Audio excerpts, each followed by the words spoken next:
Hamba yang paling dibenci oleh Allah itu hamba yang pakaiannya, atributnya, nah, ya kan? Itu kan narasi Anda ini seperti narasi orang-orang ateis gitu loh. Tidak menggunakan akal pikiran, Bos. Ateis kan gitu kan, karena melihat oknumnya kayak gini, Islam sama Islam perang, kelakuannya perang mulu, Bos. Penggal-penggal setiap harinya, Bos. Bubarkan saja sudah Islam. Assalamualaikum warahmatullahi wabarakatuh. Halo teman-teman ya, ketemu lagi dengan dua Bang Teso ya di channel Mr. Good. Yuk mari kita ngobrol di channel ini. Yuk mari kita siapkan kopinya. Ayo siapkan kopinya yang kental dengan share dan serius tapi santai. Oke. Saya iseng-iseng buka-buka profilnya channel dari Tarbiyah Daily, si pemuda bersorban teman-teman ya. Iya, yang bersorban. Ini saya stalking, soalnya saya ada kemiripan dengan judul-judulnya, jadi saya tertarik ingin mereaksi teman-teman ya.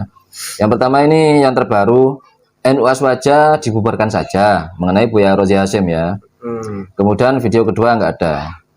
Video ketiga, NU Aswaja dibubarkan saja, mengenai Kiai Yahya Stakuf. Tentang anggaran kalau nggak salah itu. Kemudian NU Aswaja akan dibubarkan akibat ada ponpes cabul. Kemudian NU Aswaja setuju dibubarkan akibat ada NU jalur Nasrani mungkin. Kemudian ini enggak ada. Yang di bawahnya lagi NU Aswaja akan dibubarkan akibat terbongkar masalah Gus Yakut. Kemudian ini lagi NU Aswaja dibubarkan, banyak setuju. Nah ini tentang karena oknumnya nggak tahu banyak apa lah ya. Ini teman-teman. Narasi-narasi seperti itu, narasi provokatif, ya, narasi provokatif. Saya berpesan pada pemuda bersorban ini teman-teman ya. Saya punya beberapa hadis. Karena nadanya provokatif. Oke, sebelum saya menyampaikan hadis-hadisnya untuk nasihat buat dia.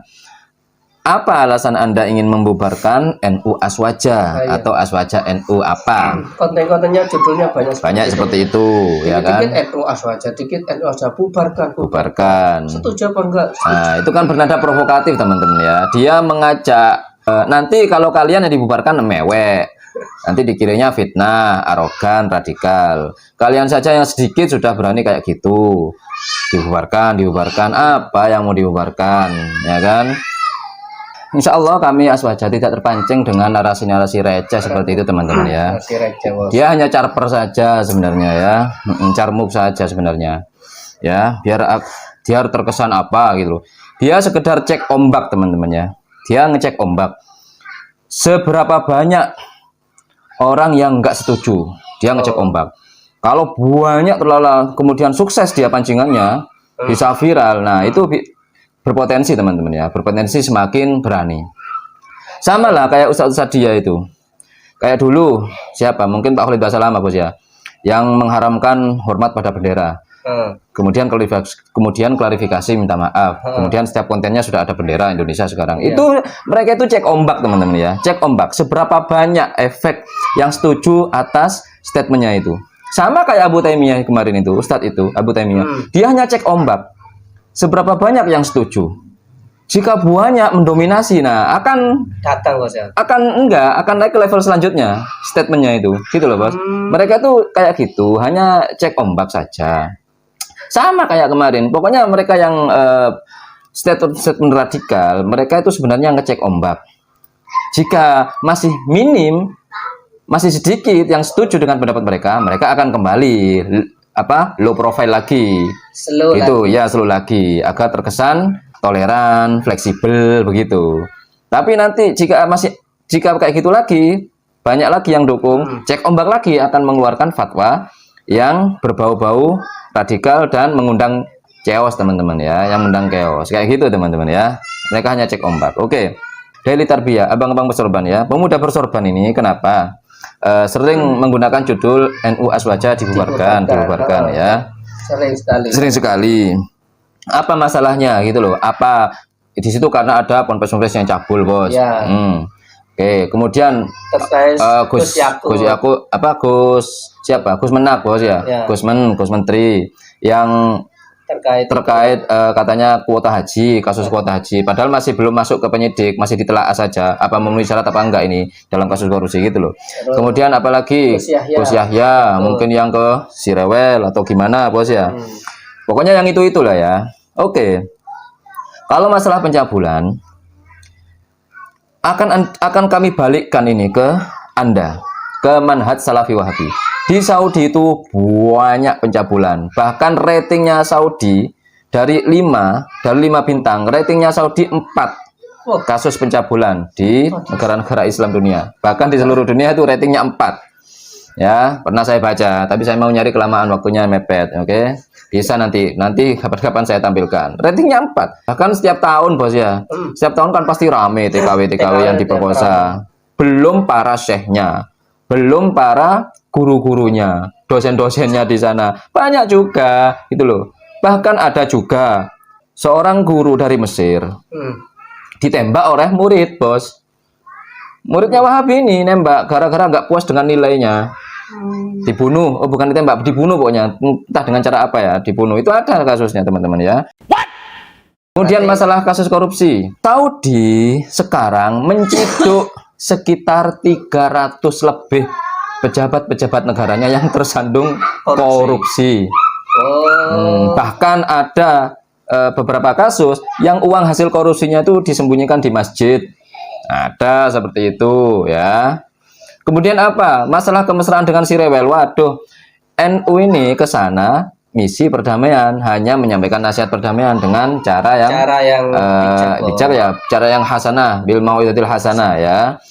Tapi ulama-ulama Saudi, bahkan Mufti Agung berarti ketuanya ya. Berarti semua syekh harus tunduk kepada fatwa Mufti Agung ini. Semua syekh Wahabi Salafi di Saudi loh ya. Itu terang-terangan membela si Rewel, mengharamkan kita memberi fatwa haram bagi orang muslim itu memerangi si Rewel. Gitu. Nah, jadi yang pantas dibubarkan di sini siapa? Itu loh. Mending Wahabi Salafi saja, Saudi aja kalau perlu dibubarkan. Loh, memang sekarang seperti itu ya. Nah, kan bos ya? MBS kan sudah seperti itu. Sudah seperti itu. Ajaran Wahabi kan mulai sudah tergeser. Belum rajanya. Istri rajanya nggak berjilbab, ya kan? Karena apa? Ada aturan sekarang tidak mewajibkan berjilbab. Jadi istri sang raja harus jadi sebagai ikon untuk mengawali masyarakat agar tidak sungkan-sungkan lagi kalau nggak mau berjilbab. Nah, jadilah istri bin Salman ini tidak berjilbab untuk mengawali agar masyarakat tidak sungkan kalau mau membuka jilbab. Nah, seperti itu. Ini yang mau dibubarkan siapa? Jika Anda berdalih NU Aswaja mau dibubarkan hanya dengan gara-gara fakta-fakta yang belum pasti, selain pencabulan loh ya, fakta-fakta yang belum pasti, itu dengan alasan itu Anda membubarkan, maka seharusnya Anda membubarkan Salafi Wahabi, terutama Saudi, bubarkan saja. Ya, jika alasan itu lagi Anda pakai hanya gara kelakuan beberapa oknum, kemudian Anda ingin membubarkan sebuah organisasi, ormas atau jamiah, maka sebaiknya Anda menuntut juga bubarkan saja Islam ini. Nah, karena banyak kalau ditarik secara garis besar umum ya, banyak sekali bos. Ya, Islam ini oknum-oknumnya ada yang pembunuh bos. Kalau di Indonesia rata-rata ya kriminalnya orang Islam bos. Karena yang terbanyak orang Islam di sini kan, maka pelaku kriminal orang Islam di sini banyak bos. Mulai dari teroris bos ya, pencurian, sabung ayam, judi online, itu semuanya orang Islam. Tuntut saja Anda, bikin judul di narasi Anda, thumbnail di judulnya bubarkan Islam, setuju? Karena oknum Islam banyak yang melakukan kriminal, ya kan? Mayoritas, begitu, Bang Sorban. Ya kan, surbanannya digedein, otaknya tipis, gimana Anda ini, ya kan? Jangan cuma surban dihubung-hubungin di sini. Coba. Sebaiknya bangga saja dengan pakaian tradisional, ya kan? Nggak usah ke arah-arahan gitu. Kalau narasinya provokatif kayak gitu, bos, lepas saja sudah itu. Lepas atribut keislaman. Kalau nada Anda provokatif, kalau nada Anda ini sebenarnya blunder buat agama Anda sendiri, gitu loh. Ya kan blunder buat agamanya sendiri bos. Nah, iya. Ya kan? Nah, ya kan? Itu kan narasi Anda ini seperti narasi orang-orang ateis gitu loh. Tidak menggunakan akal pikiran bos. Ateis kan gitu kan, karena melihat oknumnya kayak gini, Islam sama Islam perang, kelakuannya perang mulu bos, penggal setiap harinya bos. Bubarkan saja sudah Islam. Nah, kan sama dengan itu narasi Anda ini. Melihat oknum-oknum NU Aswaja. Ada sebagian yang memang terbukti, ada yang masih sebenarnya belum terbukti. Hanya narasi-narasi Anda yang dilebih-lebihkan, hanya narasi penggiringan opini Anda yang terlalu hiperbolis, gitu loh. Jadi, stoplah bikin narasi-narasi kayak gitu. Nanti kalau umat terpancing beneran, Aswaja terpancing beneran, nanti kelompok Anda yang dibubarin. Ya kan, ini minoritas ini sok anu ini kan begitu. Nanti kalau nggak tertahan umat ini, nah kelompok Anda yang dibubarin. Nanti nangis-nangis.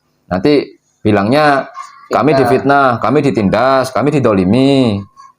Itu kan tujuan Anda kan. Anda bermain di sini, bermain di otak umat ini, sugesti, provokatif, kemudian teriak paling didolimi. Itu narasinya, Bos. Itu narasinya. Arahnya ke situ. Arahnya ke situ. Didolimi, difitnah, Nah, gitu. masa Anda, mungkin Anda nggak tahu ya tentang hadis ini. Oke, sebenarnya saya yakin melihat dengan sorban dan gamis Anda, saya yakin Anda tahu lah hadis ini, Bos ya. Tapi kalau nggak tahu ya kelewatan sih. Tapi kenapa Anda nggak melakukan gitu loh? Ada hadis dari Ad-Dailami, hadis riwayat Ad-Dailami dari Siti Aisyah. Abu Ghadul ibad ilallah mangkana saubu khairun min amalihi. Hamba yang paling dibenci oleh Allah itu hamba yang pakaiannya, atributnya itu lebih bagus daripada perbuatannya. Itu loh, Bos. Ada apa? Teks lain yang lebih panjang ini. Kana siyabu siyabal anbiya wa amaluhu amalal jabarin. Bos. Pakaiannya pakaian seperti para nabi. Pakaiannya, Bos. Tapi Bersih. perbuatannya, Bos, amalul jabarin. Orang yang suka fitnah, provokatif, jabarin, memaksakan orang lain untuk membenarkan pendapatnya, gitu loh. Dan pendapat orang lain harus sesuai dengan pendapatnya. Jabarin, memaksa. Ya, ya kan kayak gitu, amal jabarin. Ini hamba yang paling dibenci oleh Allah. Atributnya kayak atribut ulama, ya kan? Orang baik. Narasinya provokatif, fitnah, tapi merasa difitnah. Tukang fitnah yang merasa difitnah. Nah itu loh teman-teman ya. Kayak gitu. Iya, sama dengan itu, Bos ya.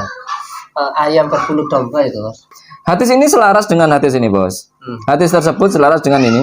Hadis innallaha la yanzuru ila ajsamikum wala ila suwarikum walakin yanzuru ila qulubikum wa amalikum. Hadis riwayat Muslim. Allah itu tidak melihat pada fisikmu, atributmu, pakaianmu, dan tidak pada parasmu. Tapi Allah itu melihat pada hatimu dan amal perbuatanmu. Itu yang Allah nilai, ya, yang Allah nilai. Jadi walaupun Anda berdandan seperti apa, ya mungkin Anda bisa menipu manusia. Oh iya. Ya kan? Tapi masalah hati dan perbuatan. Perbuatannya fakta sudah, Bos. Bikin judul kayak gitu, bubarkan. Narasinya loh ya, provokatif, ya kan? Sesuai juga dengan hadis lagi dari hadis riwayat Muslim, Bos. Innallaha la yanzuru ila suwarikum wa amwalikum, di sini ya. Ada tambahan wa amwalikum. Walakin yanzuru ila qulubikum wa amalikum. Allah itu tidak melihat parasmu, pakaianmu, atributmu, aksesorismu, dan hartamu. Tidak melihat itu semua. Walakin yanzuru ila qulubikum wa amalikum. Gitu loh, teman-teman ya. Ini semoga bisa menjadi pesan buat channel abang-abang bersorban. Saya nggak nyuruh Anda ini melakukan sunnah, oke lah silahkan melakukan sunnah. Ini kan sunnah, ini silahkan gitu loh. Maksudnya tapi sesuaikan atribut Anda itu sesuaikan. Paling enggak narasinya ini, amalikum ini kan katanya Anda akan dipertanggungjawabkan di akhirat gitu loh. Ya kan, kata Anda kan sering-sering gitu. Ulama-ulama Anda itu, kelompok Anda kan sering bilang gitu. Iya. Dipertanggungjawabkan di akhirat. Emang kalian enggak? Sama, semua orang Islam itu dipertanggungjawabkan di akhirat. Enggak ada dispensasi. Oke, mungkin jika masih kurang lagi, ada ayat jika Anda ingat ayatnya. Bozafalun. Ya ayyuhalladzina amanu lima taquluna ma la taf'alun. Kabura maqtan indallahi an taqulu ma la taf'alun. Jangan dibenci Allah itu yang mereka enggak melakukan apa yang dia ucapkan, Bos. Ya, itu sangat dibenci oleh Allah. Melakukannya gini, tidak boleh gini, maksiat sesuai syariat, gini sesuai Quran dan hadis. Faktanya, Anda narasinya terlalu banyak yang fitnah, kemudian namimah, kan gitu, Bos. Mengadu domba. Kan hadisnya jelas, la yadkhulul jannah an-namam. tidak masuk surga orang yang suka mengadu domba, bos. Ya, bos ya. La yadkhulul jannah al-fattan, tidak akan masuk surga orang yang suka memfitnah. Padahal yang salah itu oknumnya, perbuatannya, bukan Islamnya, bukan organisasinya itu. Karena kan Nggak masalah kalau dia kritik lah, bos. Kritik kita fan-fan aja kalau kritik gitu loh. Tapi kalau narasi ini dibubarkan saja, Nah, ini loh, ini yang saya garis besar ini. Kalau kritik oke lah, saya senang kalau Anda kritik. Insya Allah semoga bisa menjadikan kritik-kritik saudara kita ini, bos, ini bisa menjadikan kita lebih baik ke depannya, kan begitu, bos ya. Cuma kami tetap akan melawan balik, tetap kami akan menyerang balik, dan Anda juga harus fair, harus menerima, jangan bilang kami fitnah. Wong kita ngelempar balik, nyerang balik dibilang fitnah. Anda saja yang boleh menyerang gitu. Jika main bola, Anda itu gini maunya, musuh itu diem saja, biarkan kami yang nyerang, biar kami banyak gol itu. Ini logika macam apa ya? Kan logika rimba namanya Anda itu. Dan itu obrolan kali ini mudah-mudahan kita bisa berpikir lagi, berpikir jernih. Amin. Kalau orang itu berpikir jernih, insya Allah dia itu akan mengeluarkan perkataan-perkataan narasi-narasi yang positif, yang membangun. Yang baik-baik semuanya datang dari Allah, yang jelek-jelek datang dari kami. Mohon maaf, akhir kalam. Assalamualaikum warahmatullahi wabarakatuh. Waalaikumsalam warahmatullahi wabarakatuh.